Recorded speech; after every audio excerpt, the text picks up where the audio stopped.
நம சிவாய.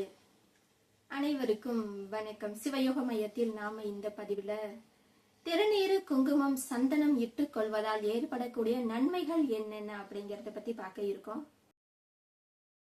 திருநீரு, குங்குமம், சந்தனம் இந்த மூன்றும் இட்டுக் கொள்வதால் நமக்கு ஏற்படக்கூடிய நன்மைகள் ஆன்மீக ரீதியா மட்டுமில்ல, ஆரோக்கிய ரீதியாவும் நம்மளுடைய உடலுக்கு மிகவும் நன்மை பயக்கக்கூடிய விஷயங்கள் இருக்கு.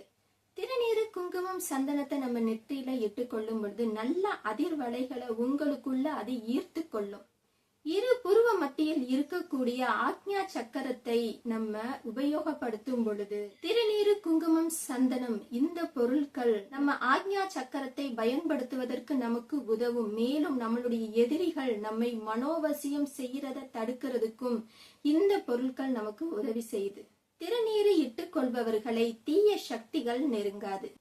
மருத்துவ ரீதியாக பிட்யூட்டரி சுரப்பியை தூண்டக்கூடிய இடம் அப்படிங்கிறதுனால அந்த இடத்துல நம்ம திருநீரை பூசும் பொழுது அதற்கான உதவியை அது புரிகிறது. நெற்றியில் குங்குமம் இட்டுக் கொள்வதால் யாரும் உங்களை வசியம் செய்ய முடியாது. நெற்றியில் குங்குமம் இட்டுக் கொள்பவர்கள் மிகவும் சுறுசுறுப்பாக இருப்பார்கள். சோம்பல் அவர்களை விட்டு போய்விடும்.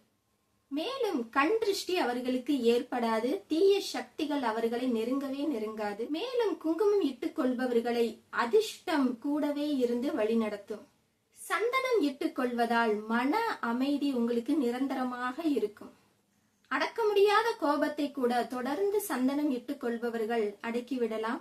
மனதை இலகுவாக ஒருநிலைப்படுத்த முடியும்.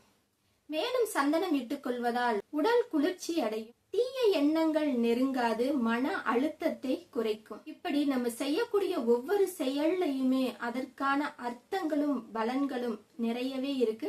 அதை நம்ம அடுத்து வரக்கூடிய பகுதிகளில் ஒவ்வொன்றா பார்க்கலாம். நம சிவாய.